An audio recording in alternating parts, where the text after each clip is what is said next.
Всем доброе утро. 22 марта на календаре. Вы смотрите программу «Утро Якутии». Поздравляем вас с наступлением нового дня, новой трудовой недели.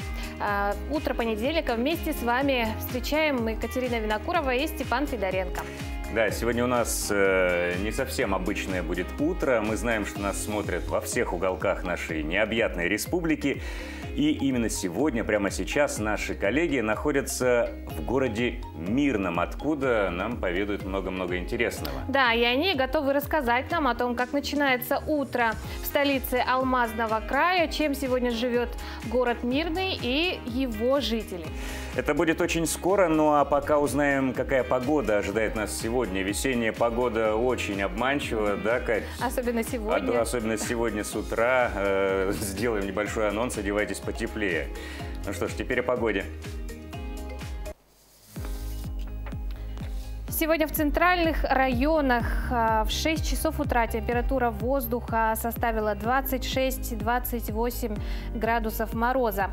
В Заречной группе от 7 до 27, в южных 20-25 градусов, в Вилюйской группе 30-34 градуса, в Нижнеленских 28-29, в западных до минус 34, в городе Мирном сегодня минус 32 градуса мороза. В Колымендигирской группе 17-31, в Янских 12-37, на северо-западе 29-36. В городе Якутске в 6 часов утра температура воздуха составила 27 градусов со знаком минус, атмосферное давление 748 миллиметров ртутного столба. Ветер северо-западный 3,8 метров в секунду. Сегодня днем в городе Якутске преимущественно без осадков. Ветер северо-западный 4,9 метров в секунду. Температура воздуха днем составит 20-22 градуса мороза. Да, вот погодка такая. Какая погода в Мирном, мы спросим чуть позже. Ну а сейчас к новостям республики, страны и мира. В Минцифры объяснили плюсы от продажи автомобилей через госуслуги. В студии наш новостной обозреватель Василий Радченко. Василий, доброе утро. Доброе утро. В чем преимущество? В ГИБДД заявили, что есть несколько преимуществ. В частности, сократится время для оформления договоров. Во-вторых, будет сведен к минимуму риск совершить ошибки в этих самых договорах. И третье, повысится безопасность самих сделок. Через госуслуги автомобиль можно будет купить буквально уже с 1 мая. Ну а теперь к главным событиям.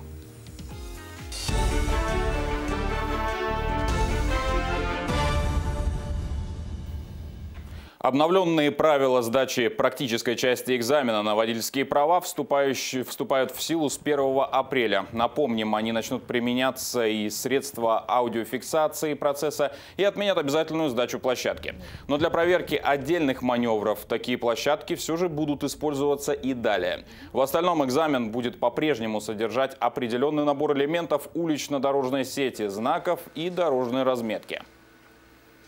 Врачи заявили, что антитела к COVID-19 не вырабатываются у минимум 20% переболевших.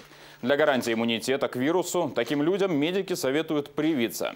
За минувшие сутки в России еще 9300 человек заразились коронавирусом. Ранее сенатор и заслуженный врач России Владимир Круглый заявил, что третья волна коронавируса осенью абсолютно реальна.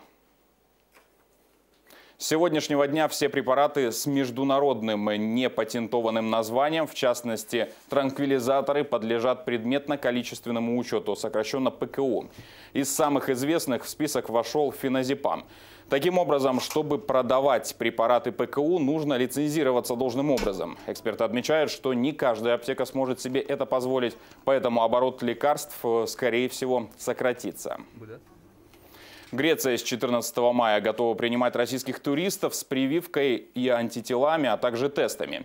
Тем самым снимается карантин и ограничения на 500 человек в неделю, которые действовали ранее. Уточняется, что для въезда будет достаточно отрицательного теста на COVID-19, сертификата о прививке или же справки о наличии антител. Большинство регионов России не ждет весной проблем из-за паводка. Об этом сообщил руководитель Росводресурсов Дмитрий Кириллов.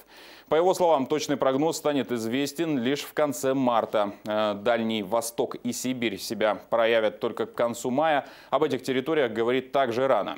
На северо-западе страны снегозапасы больших опасений не вызывают. Однако Дмитрий Кириллов предупредил, что при резком потеплении начнется массовое таяние снега. И если к этому прибавятся еще и дожди, то возможны проблемы. Но точно станет известно максимум за 10 дней. Жители Якутии приглашают принять участие на ежегодном фестивале «Путешествие на полюс холода-2021». Он пройдет 27-28 марта в Аймиконском районе Якутии. Из-за пандемии коронавируса часть мероприятий будет в дистанционном формате. В остальном туристов ждут экскурсии с катанием на снегоходах и оленях, подледной рыбалкой, экстремальным купанием в незамерзающем водоеме при минус 20 градусов, посещением стелы «Полюс холода».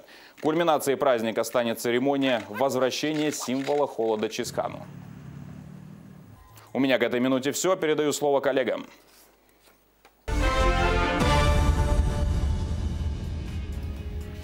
Василий, спасибо. Ну, а у нас обещанное подключение. Да. Напомним, что сегодня в Мирном минус 32 градуса. Спросим у наших коллег, как ощущается минус. Итак, Полина, Руслан должны выйти с нами на связь. Руслан, Полина, доброе утро. Доброе утро, как нас слышно? Доброе утро, коллеги! Мы встречаем это утро в городе Мирный. Ну а когда мы слышим Мирный, мы сразу вспоминаем про добычу алмазов и самую знаменитую трубку Мир. Кстати, карьер уходит в глубину на 535 метров, а в диаметр его более 1 километра. Все началось в 1955 году с небольшого рабочего поселка, ну а сейчас в Мирном проживает 36 тысяч человек. Алмазная республика располагается на западе нашей Якутии. И, между прочим, добыча алмазов в Мирнинском районе составляет примерно 14% всей мировой добычи. Друзья, только представьте, какие масштабы. И, между прочим, здесь в 1980 году был найден самый крупнейший в России алмаз весом 342 карата. Еще один интересный факт. Карьерные грузовики в последнее время, последние годы работы карьера, делали путь до нижней точки 8 километров. Кстати, Руслан, знаешь, если ты от смотровой площадки до финальной точки вниз по карьеру решишь пройти этот путь, у тебя уйдет на это 11 492 шага. При том, что норма в день нужно выхаживать 10 тысяч шагов для того, чтобы сохранять себя в тонусе и быть бодрым. Ну а сейчас мы предлагаем вам, дорогие телезрители, вместе с нами взбодриться и провести утреннюю зарядку. Доброе утро, меня зовут Евгений, я фитнес-тренер. Сегодня мы проведем тренировку на все тело для заряда бодрости на весь день. Начнем с разминки. Первое упражнение – шаг в сторону с подъемом рук вверх. На вдох делайте шаг в сторону и поднимайте руки вверх. На выдох вернитесь в исходное положение. Выполняем 45 секунд. Второе упражнение – поднос бедра.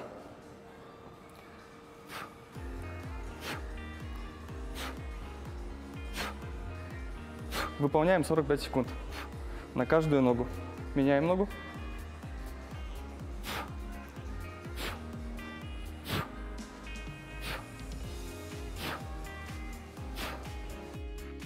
Следующее упражнение – велосипед. Ложимся на спину и поочередно подтягиваем ноги к корпусу, имитируя вращение педалей велосипеда. Выполняем 45 секунд. Следующее упражнение – отжимание с касанием рукой плеча. Поставьте руки шире плеч. На вдох опуститесь вниз. На выдох вернитесь в исходное положение и коснитесь рукой плеча. Выполняем 30 секунд.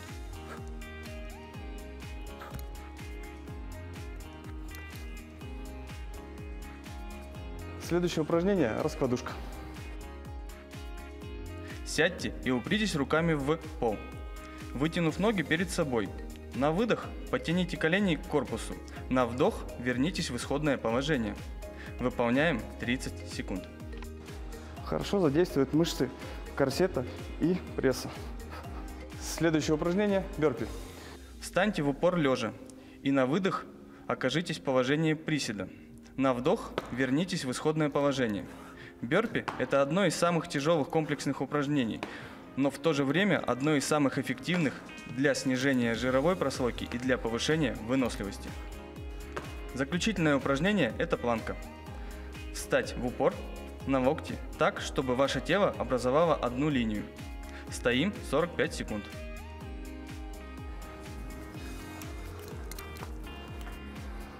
Закончили. На этом мы закончили нашу утреннюю зарядку. Всем желаю здоровья, занимайтесь спортом. Желаю хорошего дня. Всем пока!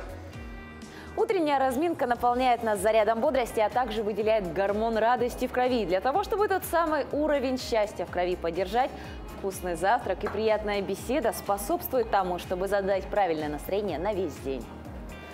Это утро мы начинаем в городе Мирный. И сегодняшний наш собеседник, наш гость Ришат Нургалиевич Юзмухаметов, глава Мирнинского района. Доброе утро. Доброе утро всем.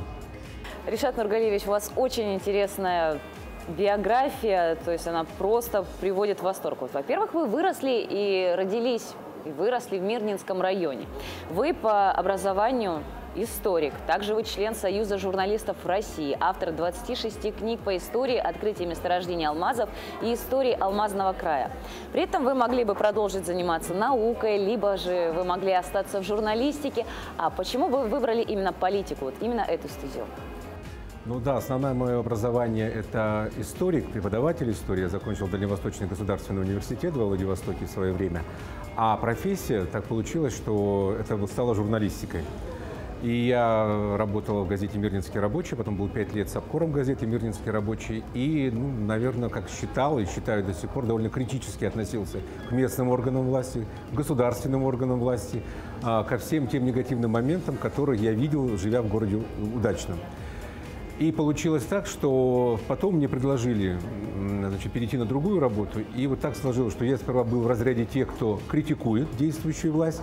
А сейчас получилось, что я, наверное, уже, скорее всего, в разряде тех, кого критикуют. К сожалению, сейчас уже более молодые журналисты. И, они, наверное, и мои избиратели больше, наверное, на той роли, в которой я был в начале. Получилось здесь известный лозунг: критикуешь – предлагай, критикуешь – действуй. Вот пример моей жизни или политической карьеры, он, наверное, связан так, что началось с критики, а сейчас я отвечаю за ту критику, которую выслушиваю сам, и стараюсь, наверное, все-таки выполнить или реализовать хотя бы части критических замечаний, чтобы они были воплощены. Сам город Мирный, он относительно молодой такой город, но его первооткрыватели, его первостроители – это были геологи, которые в послевоенное время, благодаря своему самоотверженному труду, именно этот город поднимали. Вот сейчас, на ваш взгляд, как изменились люди Мирного? Город Мирный действительно молодой. В прошлом году он отметил только свое 65-летие. По нынешнему действующему законодательству только наступил пенсионный возраст для города Мирного. Это все-таки мужской род. Мирнинский район пережил несколько, так скажем, волн, наверное. Это были первооткрыватели, первопроходцы, которые 50-е и 60-е годы создавали. Это романтики, это покорители. Затем 70-е, 80-е годы – это вторая волна, это люди, которые приехали, понимая, что здесь высокая зарплата, есть чеки на автомобили, есть льготы, более-менее нормальное снабжение и высокая зарплата. А сейчас живут в городе Мирном и в Мирнинском районе это уже дети, внуки, правнуки первой и второй волны. Потому что первая волна, к сожалению, возраст уже прошел, вторая в основном уехала, а внуки, дети остались. Тем не менее, Мирнинский район молодой. Он привлекает сюда молодежь, остается молодежь, привлекает молодежь, потому что здесь все равно, с учетом деятельности акционерной компании «Алроса», довольно высокие заработки, интересная работа.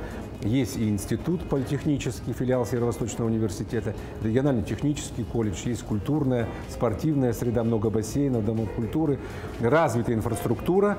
И это привлекает сюда молодежь. Средний возраст Мирнинского района на 2020 год 34 года.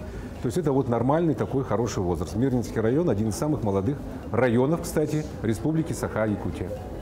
По специальности вы историк, и вас всегда именно интересовала история поиска и открытия алмазов в Якутии. То есть это были ваши основные герои. А на сегодняшний день кто ваши герои? В связи с тем, что я работаю главой, мои герои – это мои избиратели, жители Мирнинского района. Герои, конечно, поменялись. Герои живут сегодня и сейчас. И они хотят, конечно, чтобы результаты деятельности главы администрации, администрации района, глав поселения, органов государственной власти, да и главы нашей республики, да и президента России были сегодня, воплощались в конкретные дела. Герои ждут сегодня, как я говорю, быстрых, хороших, красивых побед, чтобы жить качественно, хорошо именно сегодня. А те люди, которые приезжали и строили Мирнинский район, я еще раз говорю, это были романтики, покорители, которые верили, что светлое будущее наступит. Нынешнее поколение мирнинцев, оно ждет, чтобы вот это светлое было сегодня. А вот вы планируете продолжить свою писательскую именно деятельность и уже написать про новых героев? Да, я планирую, у меня есть план. Во-первых, мне надо еще, я надеюсь, когда-то закончится моя муниципальная служба. Мне надо защитить докторскую диссертацию, она почти готова на тему «История создания минерально-сырьевой базы для отечественной алмазодобывающей промышленности». Мне надо написать еще историю алмазодобывающей промышленности Якутии, историю алмазодобывающей промышленности России, историю открытия мировых месторождений алмазов мира. И самое главное, я сейчас еще почти закончил, готовлю ко второму изданию, это новый вызов – это история искусственных, история синтетических алмазов, которые у всех на слуху. Это тоже плод, это появилось. Закончив именно с политикой, вы знаете, чем займетесь дальше? Да, у вас уже прям планы, да, стоят? Вот буквально у меня недавно была в четверг встреча с молодежью, она была онлайн, тоже задавали вопрос. Я говорил, уже сегодня каждый из вас должен знать, что вы будете делать 50-65 лет, и хотя бы задачи должны ставить на 15 лет вперед. И что они отвечали? Они слушали. Они слушали в основном и мотали на ус, да. А лично для вас, как для человека, который здесь родился, вырос, на ваших глазах развивался сам Мирнинский район, что лично для вас Мирный и какие, может быть, у вас любимые места здесь есть? Если говорить по Мирнинскому району, любимое место – это река Маркока, конечно, где прошло детство, самые лучшие годы. Сейчас этого поселка нет. Благодаря совместным усилиям с акционерной компанией «Алроса» он был закрыт. И, конечно, например, тоже можно привести историю. Меня спрашивали, зачем вы закрываете этот поселок. Компания выделила деньги, район, мы построили дом и переселили там 22 семьи, которые проживали в этом поселке. И я просто тогда честно сказал, что я не хочу, чтобы мои дети или мои внуки жили так же, как жил я. То есть мы ходили в садик, который был неблагоустроенный, учились в школе, где было 2 кабинета. В одном кабинете сидели 3 ряда парт. За первым рядом сидел 1 класс, за вторым 2, за третьим 3. И так и проходили уроки? Была одна учительница. Она сперва минут 10 рассказывала 1 классу, потом минут 10 2, мы слушали, потом 3. То есть мы, будучи в 1 классе, на самом деле слушали и за 2, и за 3, да. То есть можно было говорить, 1 класс мы выучили 3. Это, конечно, хорошо, но я сказал, что я своим детям такого не желаю. И если есть возможность, да, люди должны быть все-таки комфортно, благоустроенных. Мы все-таки живем в 21 веке. Память, история – это хорошо. А город Мирный, теперь это Мирнинский район, это история уже места, где выросли мои дети. У меня дочка старшая родилась в Мирном. 3 младших родились уже здесь, в Удачном, 3 младших родились в городе Мирном. Это школа, это место, где мы гуляем. Есть места. Большое вам спасибо за такую интересную беседу, друзья. Я напоминаю, что сегодняшним нашим гостем, с которым мы разделили такую прекрасную трапезу за чашечкой кофе, был Ришат Нургалиевич Юзмухаметов, глава Мирнинского района. Доброе утро, Руслан. Доброе утро, Ира. Какие у тебя впечатления от города Мирный? Во-первых, это мягкая, теплая погода, очень хорошие люди и известная во всем мире трубка «Мир». А у тебя какие впечатления? Ты знаешь, первым делом, конечно, я пошла в продуктовый магазин и хотела купить продукты, но меня очень удивили высокие цены. Почему здесь такие высокие цены, я сейчас пойду и узнаю на городском рынке. Рядом со мной интересный человек, хочу вас с ним познакомить. Роберт Рустамович, доброе утро. Доброе утро. Мои первые впечатления, я, если честно, в городе Мирный первый раз, и я, конечно же, пошла в продуктовый магазин. И каково же было мое удивление, когда я увидела, что разброс цен по сравнению с Якутском достаточно большой, можно так сказать. Да, все-таки Почему в Мирном такие высокие цены? Из чего складывается цена? Тут необходимо понимать в первую очередь, что наши цены зависят в прямой зависимости от материковых цен, да, получается. Она же формируется от закупочной цены, соответственно, у оптовиков первого звена. Ну и, соответственно, основная часть цены товара это у нас транспортные расходы, те, которые несет предприниматель непосредственно, да. У нас на сегодняшний день тарифы, то есть осуществляется поставка у нас продуктов тремя способами. Это навигация в определенный период, да, это в летний период. Это автозимник, когда навигация у нас закрывается и автозимник, то есть после определенного периода открывается автозимник, доставляется по автозимнику. Ну и у нас есть новый способ доставки, это в народе называется труба, это технологическая дорога в СТО, которая, да, то есть дорога недропользователей. Вот по этим трем способам у нас на сегодняшний день ведется доставка. Ну и авиадоставка. Авиадоставка у нас в частности доставляет скоропортящую продукцию, то есть это овощи, фрукты. У нас тариф на сегодняшний день составляет, если по навигации, это в летний период 15 рублей за килограмм. Если по автозимнику, это 35-40 рублей за килограмм. И по трубе это у нас 65 рублей за килограмм. Чувствуете, да, цена какая? Кроме этого, еще есть и собственные расходы предпринимателя. Отсюда и складывается цена, соответственно, она у нас дорогая. Давайте обратим внимание на этот прилавок. Вот здесь продают мясо. Вот мякоть говяжья 620 рублей, я смотрю, ребро говяжье 450 рублей, грудинка говяжья 490, говядина 490. Вот почему мякоть говяжья 620 рублей за килограмм? Знаете, это, конечно, предприниматель сам формирует тут цену, соответственно. Благо у нас, видите, да, конкуренция есть. В принципе, для покупателя сам уже выбирает, для себя делает выбор уже. Если здесь дороже, то, в принципе, он в соседнем, наверное, прилавке может купить. И я так думаю, наверное, там, скорее всего, дешевле. Понятно, что у предпринимателей свои задачи, и они должны окупить все свои затраты, это понятно. Но что касаемо именно самого населения, вот как-то вы регулируете цены? Как идет мониторинг вообще в вашем управлении? Как вы следите за или контролируете? Смотрите, да, конечно, мониторинг мы проводим ежемесячно на 30 наименований продовольственных товаров, да, в том числе там есть и социально значимые продовольственные товары. У нас на территории Мирнинского района эта работа отлажена, на сегодняшний день. У нас есть хорошая практика, у нас есть нормативно-правовой акт, который регулирует 11 наименований социально значимых продовольственных товаров, да. В частности, это хлеб, это мука, это подсолнечное масло. Именно тот перечень социально значимых, который у нас на сегодняшний день, в принципе, и утвержден распоряжением правительства. Роберт Рустамович, где мы сейчас находимся? Это павильон у вас «Кубанские фрукты и овощи». Здесь у нас предприниматель возит непосредственно самолетами постоянно, скажем так, режиме свежие фрукты и овощи. Да. Тут, скажем так, цены в 2 раза дороже, чем, скажем так, да, средне по городу, но тем не менее оно того стоит, да, потому что здесь всегда свежая продукция. Это вот буквально с Краснодара. Вот вчера оно в Краснодаре росло, сегодня оно здесь уже получается на прилавке. Все-таки оно отличается, да, и по вкусовым качествам. Это все-таки не тот китайский помидор, да. Прилавок, конечно, шикарный. Тут все прямо очень красиво. И виноград, и вот эти вот фрукты. И самое главное, аромат. Вот я прям чувствую аромат. Попробуйте. Спасибо вам большое.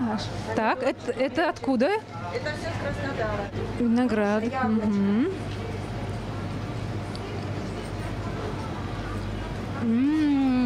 Чувствуете, да? Да, вкусно. Да. Я, конечно, не всегда, но иногда тоже позволяю по праздникам вот здесь именно отовариться, хоть и дороже, но тем не менее оно того стоит, оно вкусное, оно качественное. Оно наше. А груша откуда, извините, пожалуйста? Груша тоже наша, с Краснодара. Очень вкусная, это любимица Клапа. Ее очень все любят здесь, и постоянные покупатели постоянно у нас ее берут.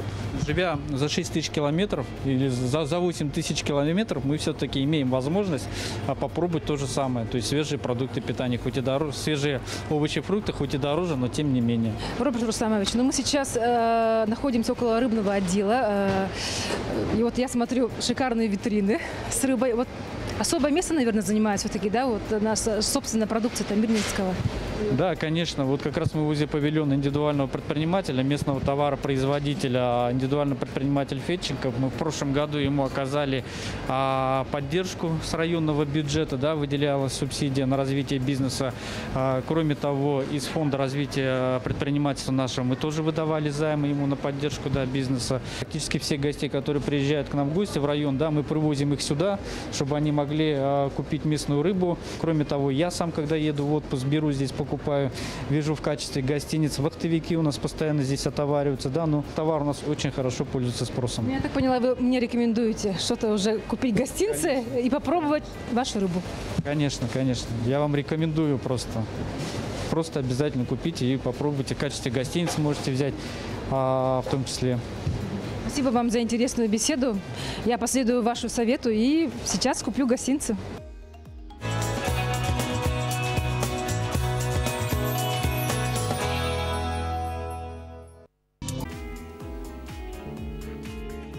«22 марта – Всемирный день водных ресурсов, один из праздников Организации Объединенных Наций. Сегодня также Международный день таксиста, профессиональный праздник. 22 марта, кроме того, День Балтийского моря.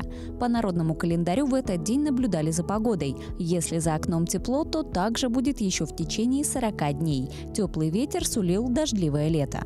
22 марта 1874 года впервые прошла игра в большой теннис. Матч состоялся в Нью-Йорке на площадках клуба по крикету и бейсболу. 22 марта 1895 года в Париже состоялась первая демонстрация кинофильма. Узкому кругу зрителей показали коротенькую ленту «Выход рабочих с завода «Люмьер».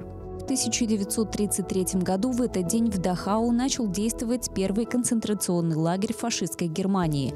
Это был первый опытный полигон, в котором отрабатывалась система наказаний и других форм физических и психологических издевательств над узниками. 22 марта 1951 года создали первую в СССР центральную студию телевидения. В 1948 году в этот день родился Эндрю Ллойд Уэббер, английский композитор. 22 марта 1949 года появилась на свет Фанни Ардан, французская актриса театра и кино, режиссер. 22 марта 1961 года на свет появился Александр Цекало, российский музыкант, актер, продюсер и телеведущий.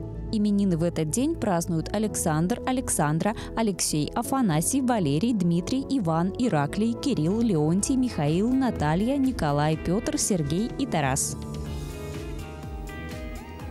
Доброе утро! Ну а в нашей ежедневной рубрике «20 лет в 21 веке» мы продолжаем знакомить вас с интересными фактами, которые произошли за последние 20 лет в новом тысячелетии.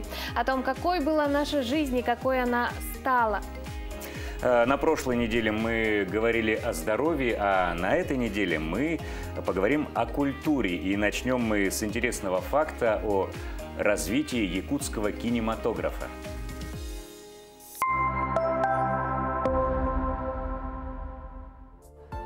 Взлет якутского кино называют неожиданным и даже феноменальным.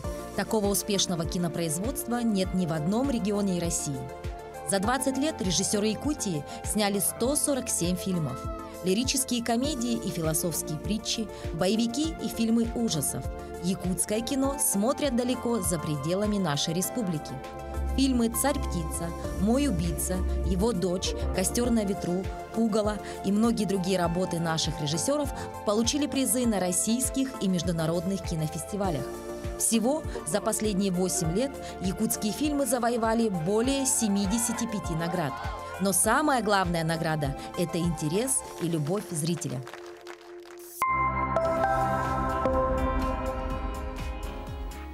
Спасибо всем актерам и режиссерам, которые радуют нас ежегодно новыми фильмами. Да, действительно, якутское кино – это какой-то феномен или феномен. Феномен. Желаем кинематографу Якутии новых успехов, ну а нам, конечно же, новых интересных фильмов. Ну и прежде чем мы вернемся к нашим коллегам из города Мирный, передаем слово Василию Радченко.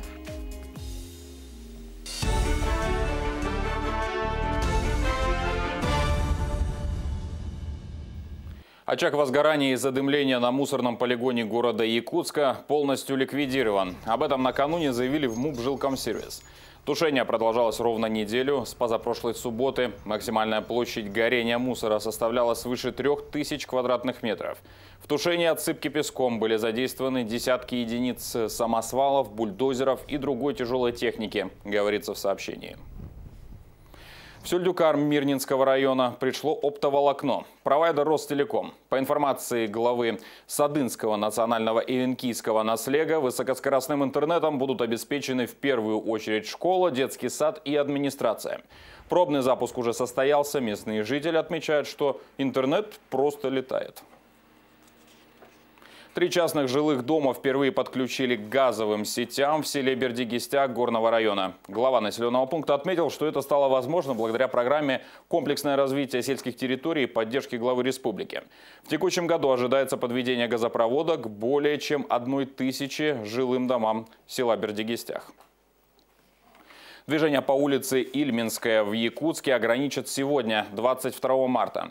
Перекрытие связано с плановыми работами по ремонту газопровода низкого давления на участке от улицы Макаренко до Лонгинова. Автобусные маршруты номер 15, 25, 41 будут осуществлять движение по улице Винокурова. Студентам из 25 стран разрешили въезд в Россию. Об этом сообщило Министерство образования и науки страны. Так, иностранные студенты должны не менее чем за 10 дней уведомить университет о дате возвращения. За 3 дня до прибытия им необходимо сдать ПЦР-тест на COVID-19 и при отрицательном результате получить документ об этом на русском и английском языках. В течение 72 часов после въезда в Россию иностранцы должны сдать повторный ПЦР-тест. До получения результатов они должны соблюдать самоизоляцию и учиться в онлайн-формате. Сегодня в Якутии проходит традиционный всероссийский день, акция «Единый день сдачи ЕГЭ родителями». В школах столицы она запланирована на после обеда. Мероприятие проводится по инициативе Федеральной службы по надзору в сфере образования и науки уже 5-й год. Она знакомит родителей с особенностями экзаменационной процедуры. Это помогает им избавиться от лишнего психологического напряжения и правильно настроить своих детей на качественную подготовку и сдачу ЕГЭ.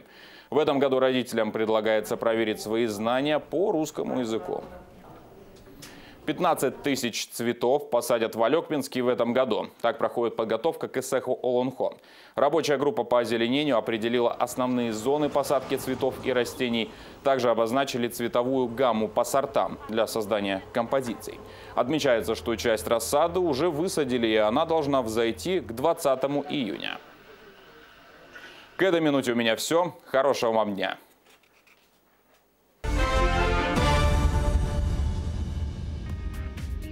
Спасибо, Василий.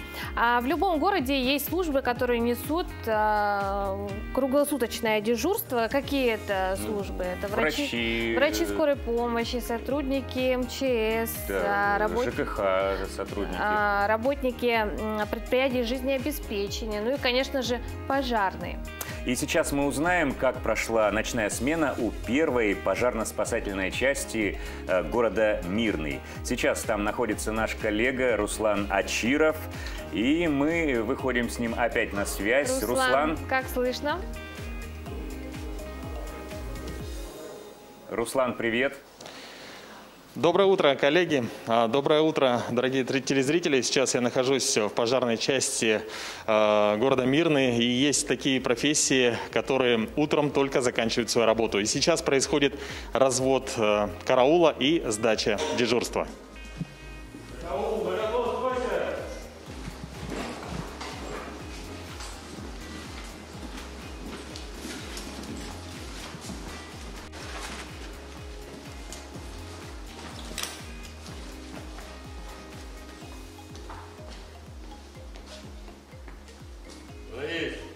Равняюсь. Смирно. Равнение на середину. Товарищ лейтенант, прибыл на год построен. Начальник Кирилла, лейтенант Кошев. Здравствуйте, товарищи. Здравия желаю, товарищ лейтенант. Вольно? Вольно. Служебное удостоверение, водительское удостоверение к осмотру.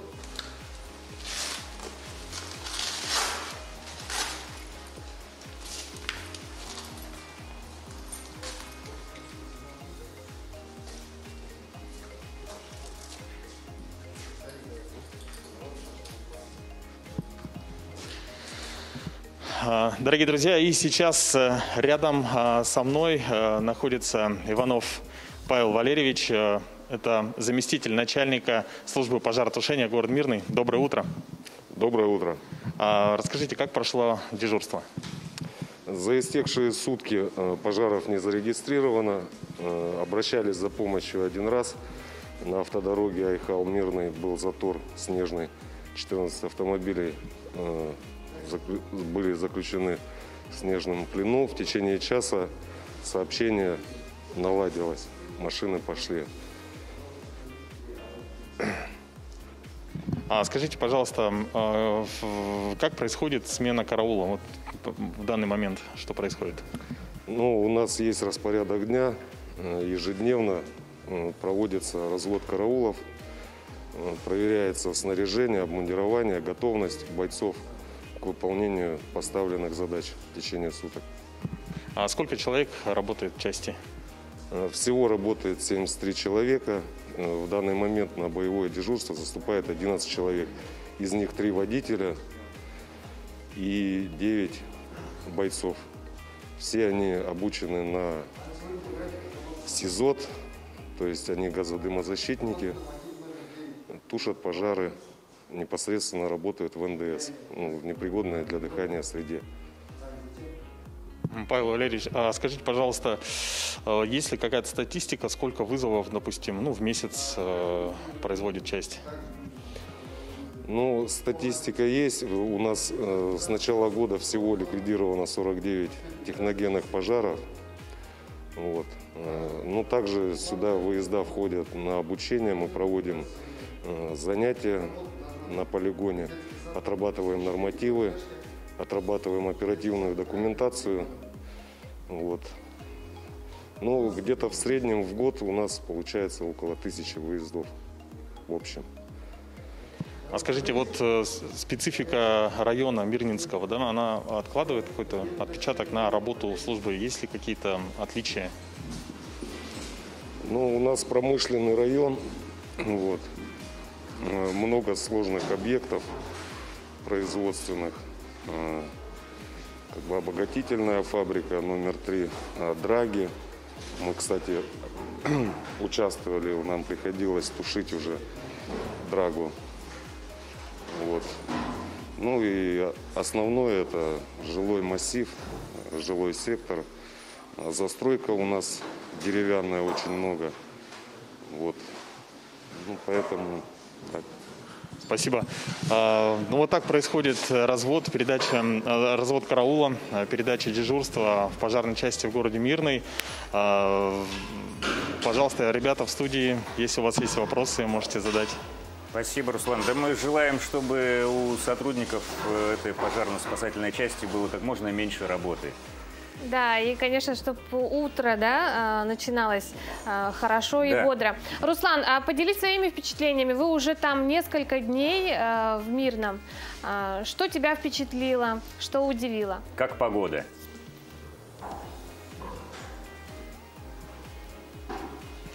Ну, когда мы приехали мы несколько дней назад, здесь была замечательная погода, очень было тепло, мягко, я бы даже сказал. Но сейчас, вот буквально со вчерашнего дня, здесь достаточно прохладно. Я бы даже сказал, что, например, по сравнению с Якутском, если здесь минус 30, то по ощущениям вместе с ветром около, не знаю, как будто 45 градусов. Вот. Но, тем не менее, мы снимаем сейчас сюжеты для «Утра Якутии», также общаемся с очень интересными людьми. Знакомимся, да, и впечатления от города самые-самые положительные. Очень хороший город, очень интересно проходит наша работа. Что ж, спасибо, Руслан. С погодой у нас тоже сегодня довольно проблематично с утра в Якутске. Спешим успокоить, что у нас тоже заметно похолодало. Держитесь, ребят, мы с вами. До встречи в эфире. Ну а далее Ирина Григорьева продолжит наш эфир с рубрикой «Мой питомец». В городе Мирно всегда есть что посмотреть. Конечно, визитной карточкой города является трубка «Мир» – центр обработки алмазов. Но здесь еще есть необработанные алмазы, живые. Об этом прямо сейчас.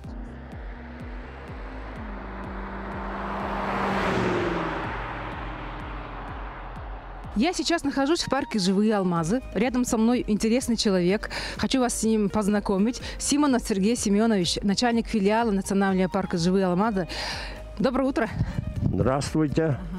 Ну, у нас есть специальная рубрика, называется «Мой питомец». Ну, я не ошибусь, если вы скажете, что вот все животные, которые вот сейчас находятся, ваши питомцы, ваши подопечные. Вот сзади вас такое очень серьезное животное, медведь. Вот расскажите, пожалуйста, об этом питомце. Это наши, как говорится, наши питомцы. Мы их всех не отделяем, но любимчика бывает. Вот у меня за мной стоит медведь Леха. Ну, этот парень очень серьезный парень. Ему 10 лет будет. Он родом с Ленского района. Наши экологи тоже в Ленском районе поймали сироту там. И позвонили, приезжайте, мол, есть такой медвежонок. Мы поехали. Он такой малюсенький был. Мы его за шкирку в ящик. А сейчас вот смотрите, его за шкирку не возьмешь. Он крупный очень. Ну, вот эти... Второй медведь тоже Умкой называется. Кличка Умка, вот она. Он молодой, ему 6 лет всего. Но ростом он уже вышел. Леха уже начинает стареть, наверное. Хотелось бы узнать вообще о повадках вашего питомца. Вот какой он по характеру? Ну, он очень любознательный медведь у нас. Леха очень веселый. Ну, как посетители приходят, он хочет даже со шкуры вылезти. Начинает кувырки делать, ну, что-то показывать свое, что-то. Ну, я шибко не понимаю, но он показывает что-то. Это, когда он начинает кувыркаться, играться, люди ему конфету, сгущенку дают. Типа того он заработал. И вот как люди приходят, посетители, он начинает кувыркаться, стойко стоять. Ну, очень любознательный парень. Сергей Семенович, вы сказали, что парк ежегодно посещает очень много человек. Ну, я могу ошибиться, вы меня поправьте, пожалуйста. Где-то 35 тысяч, да? Ну, около 35-40 тысяч человек. Для людей, которые проживают в Мирнинском районе, они знают этот парк. А вот посещают ли туристы, иностранцы, жители других районов? Ну, у нас ежегодно, ну, пару делегаций иностранных бывает. 21-м еще нету. В 2020-м тоже в связи с пандемией не было. Но в 2019 году приезжали 3 делегации. С Франции были, с Анголы были и Северной Кореи были. Как они реагируют, вот, допустим, на этого питомца? Они удивляются, как так, такой мороз, все на улице ходят. Ну, им-то это дико кажется, но у нас-то привычно. Когда народу нет, он скучает, лежит, они тут и зимуют. Сергей Семенович, спасибо вам большое за это интервью. Мы надеемся, что мы приедем еще раз, и это наша не последняя беседа. Спасибо. Приезжайте, будем ждать. Доброе утро. Мы продолжаем изучать Мирнинский район и знакомиться с интересными людьми. Друзья, мы прибыли в поселок Алмазный, который находится в 20 километрах от города Мирный. Он был основан в 1960 году как поселок алмазодобытчиков Прииска и Релях. Знакомьтесь, Константин Смурыгин. С юных лет Константин создает вездеходную технику. Любовь к изобретениям ему привил отец. Все началось с переделки мопеда и мотоцикла «Восход». А сейчас в копилке его изобретений огромный вездеход «Уранхай», квадроцикл «Йети», снегоход-промысловик и миниатюрный погрузчик. Большой плавающий вездеход «Уранхай», под капотом которого двигатель от Nissan Atlas, мосты УАЗ с самодельными колесными редукторами, облегченные колеса от К-700 и гребной винт для преодоления водных преград. Хочется всегда большего. Обдирали колеса на трехколесную, ну и потом попалось колесо К-700-овское, ну что-то давайте попробуем его ободрать. Ну, ободрали, вроде получилось. Ну и значит, нужно к этим колесам приделать машину. Все начинается с колес? Да, это начинается с колес. Так, у нас есть огромное колесо, нам нужно... Да, нам к ней нужна машина. Все, вот так вот конструируется примерно. Кабина состоит из 2 кузовов УАЗа, что позволяет не только комфортно в нем разместиться в любое время года, но и перевозить груз там, где нет дорог. Внедорожные характеристики самодельного вездехода действительно впечатляют. Специально для нас Константин продемонстрировал возможности техники и преодолел очень крутой подъем.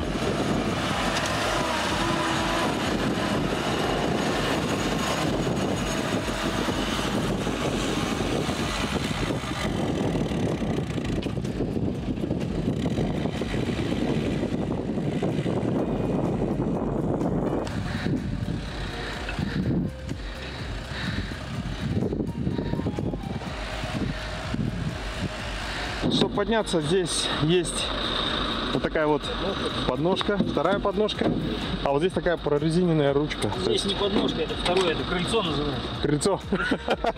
Следующему изобретению Константина недавно исполнился год. Этот мини-погрузчик показал себя отличным помощником в хозяйстве.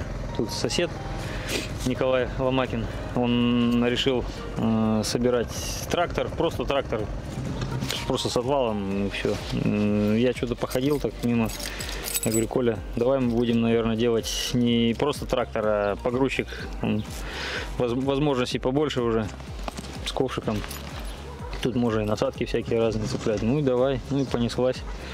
Ну, 4 месяца безвылазно из гаража делалось вот это чудо техники. Полную версию сюжета про изобретение Константина смотрите в ближайшем выпуске передачи «Испытано на себе» на канале Якутия-24. За время нашей поездки самая наша главная задача – это, конечно же, узнать, чем же живет город Мирный, что здесь можно посмотреть, какие тут есть достопримечательности, ну и, конечно, познакомиться с людьми.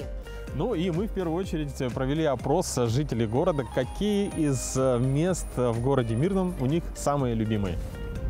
На ваш взгляд, какая самая главная достопримечательность города Мирный? Ой, ну знаете, я родилась в городе Мирном, я его люблю, и каждый уголочек в нашем городе для меня как бы памятен, поэтому не могу сказать конкретно что. То есть и площадь, и парк, и кольцо сейчас построили Вилюйское. То есть город делают красивым, спасибо. Он и раньше был красивый, а сейчас еще красивее. Мне кажется, трубка мира больше всего популярная в нашем городе. На площади всегда, то есть много детей, тоже нравится всем. ДК «Алмаз» сама по себе является достопримечательностью, мне кажется. Очень красивое место. Городской парк. То есть летом туда отлично можно сходить погулять с детьми, зимой тоже погулять можно. Белочки появились, детям очень нравится. То есть это хорошее место отдыха в городе. Карьер-мир. Да, Карьер-мир. Карьер-мир. Угу. Почему? Ну, как бы это достопримечательность, еще очень большая глубина. Они знают почти везде. Да. По Якутии он как бы самый, по-моему, большой карьер. Это центр. Это центр города Мирного. Здесь многие люди собираются, праздники отмечают. Молодежь встречается.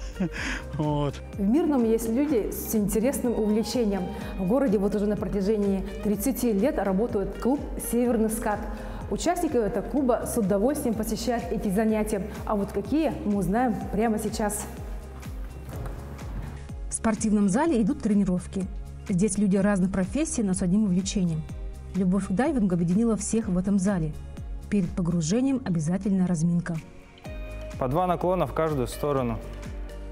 Тянем мышцы, растягиваем, разогреваемся, чтобы на воде у нас ничего не сводило. В далеком 1987 году любители подводного плавания объединились и решили создать собственный клуб. Так мечта превратилась в дело. Клуб «Северный скат» объединил людей разных профессий. Стать участником курса можно с 13 лет.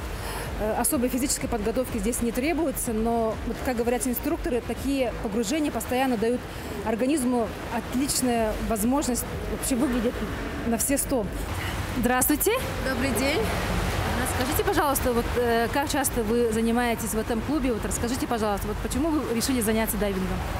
Ну, я как жена руководителя начала ходить с супругом и занимаюсь этим более 8 лет. Мне это очень нравится, полезно для здоровья. В хорошем тонусе, всегда в форме мы, и я бы сказала, даже на диете не нужно сидеть.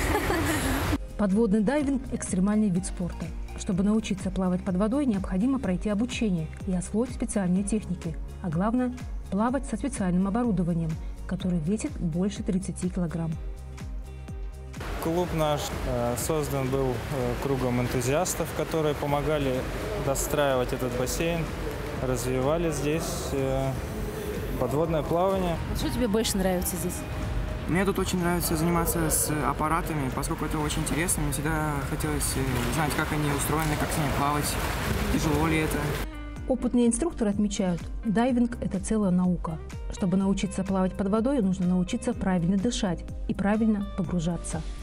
На мне сейчас один костюм специально такого рода и плюс еще акваланг с воздухом, который весит 30 килограммов.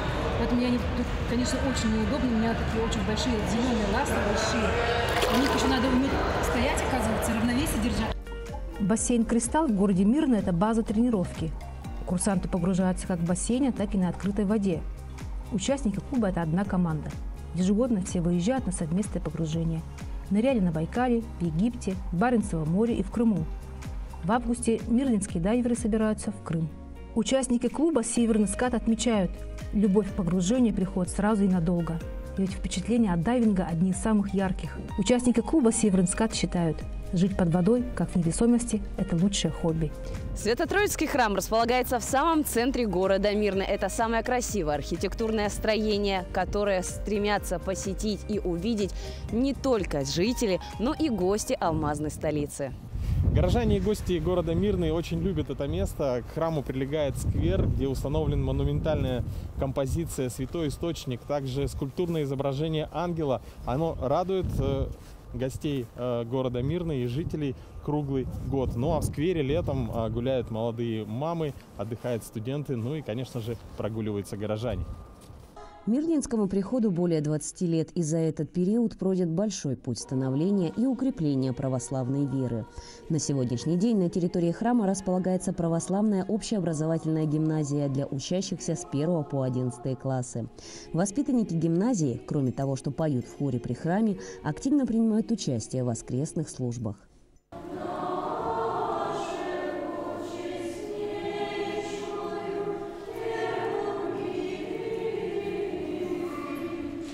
Подошла к концу первая неделя Великого Поста, или, как ее называют верующие, Первая Седмица. В Свято-Троицком монастыре она знаменуется великопостными службами, продолжительными покаянными молениями, которые подготавливают православных христиан к достойной встрече Пасхи, главного церковного праздника.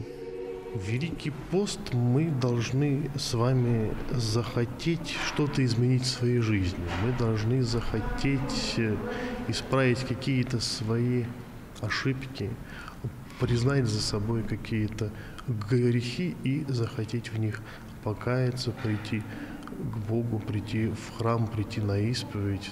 Пост – это не просто отказ от некоторого вида продуктов на конкретный срок. Это путь через испытания к просветлению, который проходит душа в течение 49 дней. Нужно прийти в храм, нужно пообщаться с батюшкой, нужно взять благословение на пост, нужно обсудить ту меру поста, которую человек может понести в меру своих сил, в меру своего здоровья, в меру своего духовного опыта. Надо верить в лучшее, надеяться, молиться и ходить в храм. Вот что должен человек понять для себя. Такое время поста жалко упускать. Я знаю, что многие прихожане вот на это время берут специальный отпуск. На работе договариваются заранее некоторые, чтобы не пропускать ни одной службы, потому что это особые службы, особым чином служатся. Великий пост – это важнейший из многодневных постов православной церкви. После него верующие с нетерпением ждут наступления светлого праздника Пасхи. Можно подвести итог нашего первого дня пребывания в городе Мирный. Это прекрасный город, очень добрые и талантливые люди. Друзья, а мы встретимся с вами завтра в это же время на телеканале Якутия-24 и НВК Саха и расскажем еще больше новостей из города Мирный, про этих мирных людей. Ребят, передаем вам слово. Спасибо, Полина, спасибо, Руслан. Надеемся, что завтра будет не менее интересно, я уверен, даже более интересно будет. Напомним нашим телезрителям, что завтра у нас также будет программа, посвящена нашему городу Мирному. Да, будем подключаться со столицы Алмазного края. Конкретно поговорим о парашютном клубе города Мирный, а также узнаем, как готовят вкусное мирнинское мороженое. О, это очень-очень интересно. Вот как оказалось, как много в городе Мирном каких-то разных развлечений. Даже я не знал об этом, хотя несколько раз и был там, в этом городе. Вот тебе, Степ, сегодня что больше всего понравилось? Ну, конечно, дайверы и вот этот уранхаец. А мне понравилось все. Я думаю, наши коллеги справились. Что ж, мы завтра снова, напомню, ждем подключения с города Мирного. Ну а в четверг и в пятницу наши коллеги будут подключаться уже с Ленска. Так что будет интересно. Кстати, что ты знаешь о Ленске, Степа? Что я знаю о Ленске? Ленск, город Ямщицкий. Через него проходил Ямщицкий тракт очень давным-давно. Скорее всего, в сюжетах в наших это все будет освещено. Да, подробнее мы уже ознакомимся с этим. Ну а на этой прекрасной ноте мы прощаемся с вами до завтра. Оставайтесь с нами. Желаем вам отличного настроения сегодня. Всего доброго. Плодотворного дня.